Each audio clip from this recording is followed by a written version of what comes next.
Hey guys, this is Pedro back with another interview covering VCT Americas KICKOFF 2025. Well, during the media day, in other words, before the start of the set competition. So for this occasion, I'm here accompanied by Zander, the newest member of 100 Thieves, who are looking to qualify for Masters, Bangkok, win kickoff, and then continue the momentum from here on out into the rest of the season. So Zander, thank you so much for taking the time, giving me a chance to talk to you at this stage of the year. And so what I want to ask you first and foremost is, given that you're representing a new team, comparing last year, so how has the experience been being with 100 Thieves? What's life like?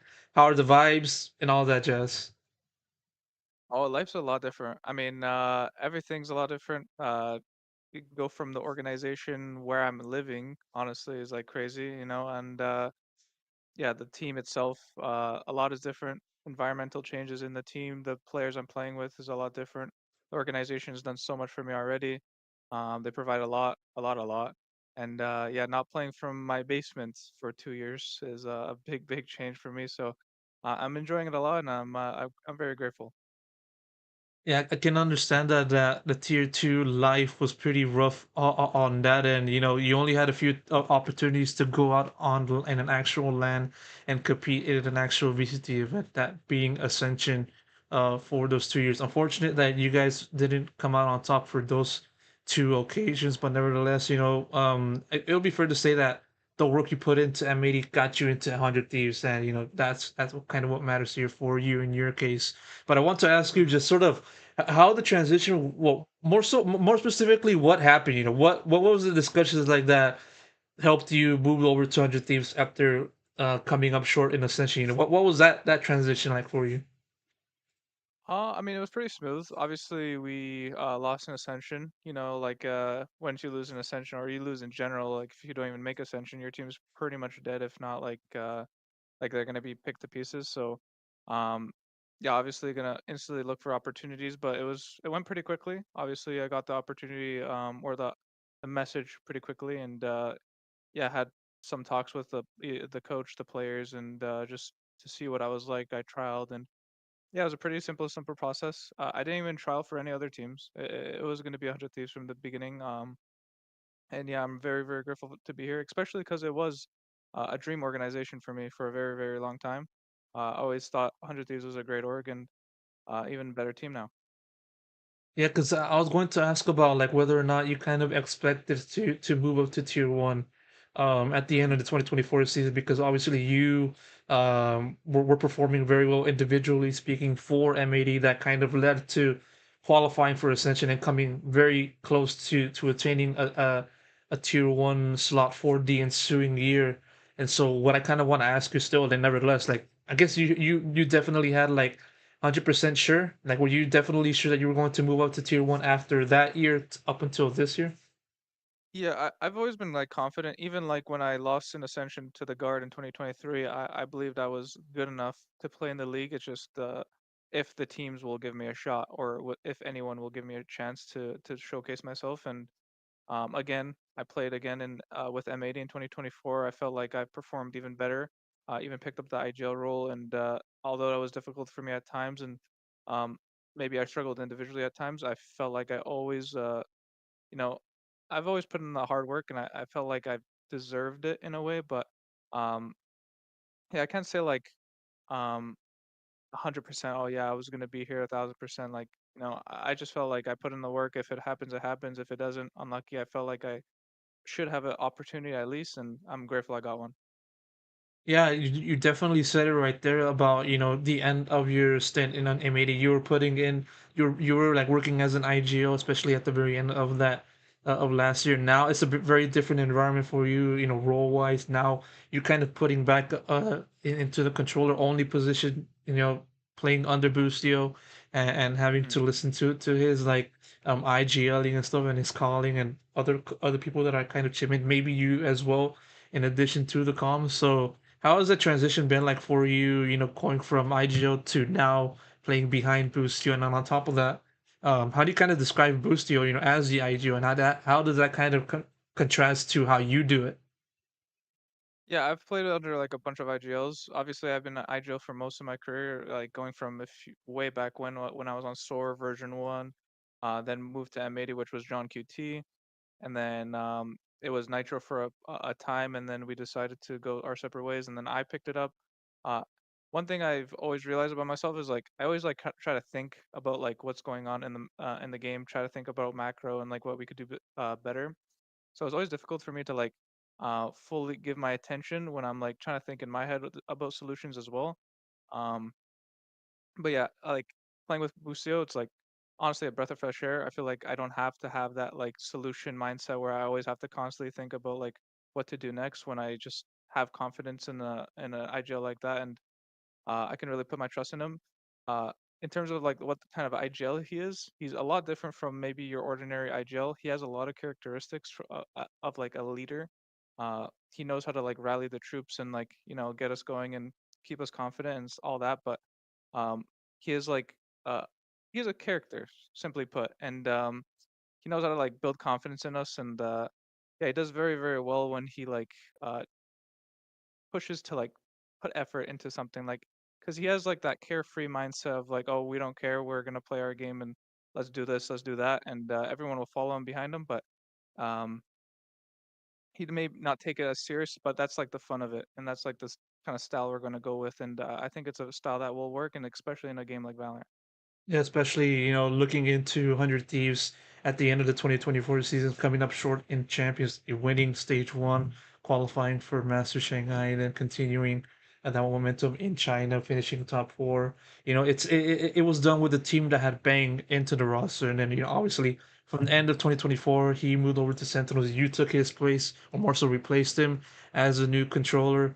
I mean, when people looked at that, there at the time there was plenty of like conversation as to, oh, how will Zander fit into this new role or into this new team, being in tier one and playing for a team that's like trying to contend for a new domestic title while also qualifying for internationals.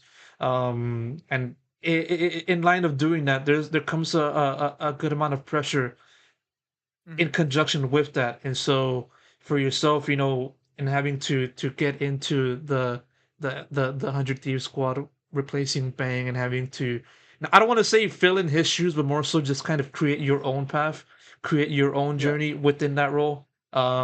Have you kind of felt that sense of like pressure or expectations um surrounding your role?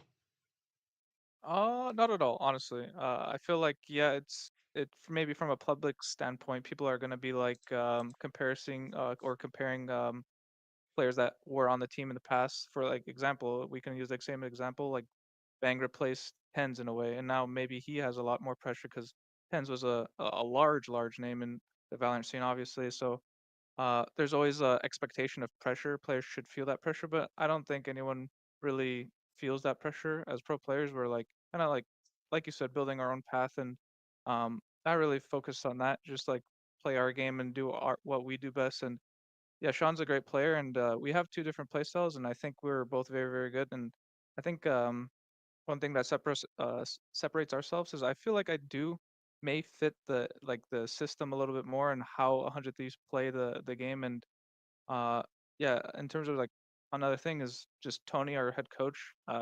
He made sure like no pressure is going to be there for me, and he's allowing me to play my game and be as confident as possible when I do play my game. So yeah, biggest shout out to Busio and Tony for or Zix I should say for making it as easy as possible the process of joining the team.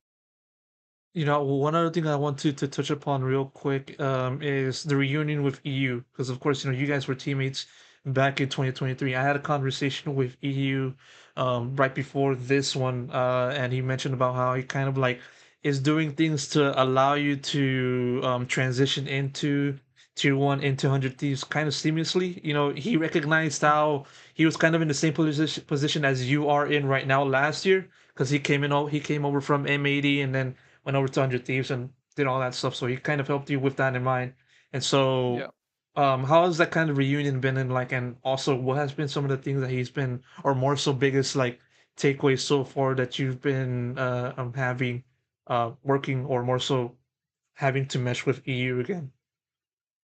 Yeah, Den's or EU has been like a great teammate for me in the past. I think we meshed very well together in game and out of game. Personality wise, we get along very, very well. So I am excited to work with him again. And in terms of like transitioning into 100 Thieves, he's actually giving me some tips because he too came from a style on M80 which is entirely different from 100 Thieves. So when he first came over and transitioned, he was like, "Oh wow, this is a lot different." Like honestly struggled to fit in at first, but he's giving me some pointers and giving me some tips on like what I could do better and like help me understand that it's not going to be too easy to fit in a completely new style because it is systematically it's a lot different from M80, and so changing from two different systems, he's also helped me with some pointers and some tips to make sure I'm like playing my game as best as possible while supporting the team. With you now moving on up to tier one, you're kind of joining in a cast of very good controllers in their own right. Of course, you know you got Bang, you got King being Oh yeah. the reigning controller of the year. You got other people within VCT Americas already a stacked league as it was at the start of 2024. So what I ask you, Xander, is like where do you kind of fit in that like ranking, so to speak, of controllers in the league? Where do you kind of see yourself at? I don't honestly know. I mean, there's great controllers all around. I mean, like you said, King, Valen, there's Som, even there's Bang. There's honestly the controller role is stacked, especially in Americas. Uh, but I don't really like comparing myself to others. I just try to do what I could do best and like what I can improve on. And anytime I can improve and get better, it's like it's very very good for me. Like want to like always get better and yeah, my the goal is not really to be the best controller player, it's to be the best team, and I'm gonna try to do that as best as possible. One more question before I wrap it up. Same as it was in the previous one, but more so looking at the entire team. 100 Thieves, start of kickoff. You got your set of opponents to face at that event, but I kind of want to focus on just sort of the entire league and it's sort of not focusing on like how they will do well in kickoff. Um, for this year, what do you kind of look at 100 Thieves, ranking wise? Where do you kind of view the team as it is right now? 100 Thieves in comparison to all the Americas teams. I mean, I think if you look at it from public view, maybe people would say on paper that we're not the strongest team possible. But I think people are overlooking the fact that we have stuck together as a four core. Obviously, I'm new to the team, but they've stuck together as a four core, and they have found a lot of success last year with winning. I believe it was stage one, and like you said, Shanghai, a top four finish, and I'm really, really confident in my team, and I think we're going to do a lot better than what people believe we're going to do. In terms of where we rank, I'm honestly not sure. There's a lot of strong teams. Regardless, I do think we're going to be very, very strong, and I think people should look forward to it.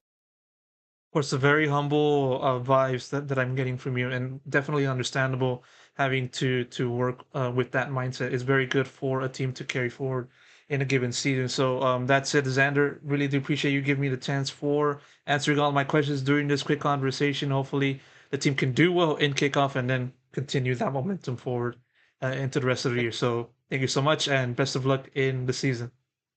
I appreciate it. Thank you. Thank you.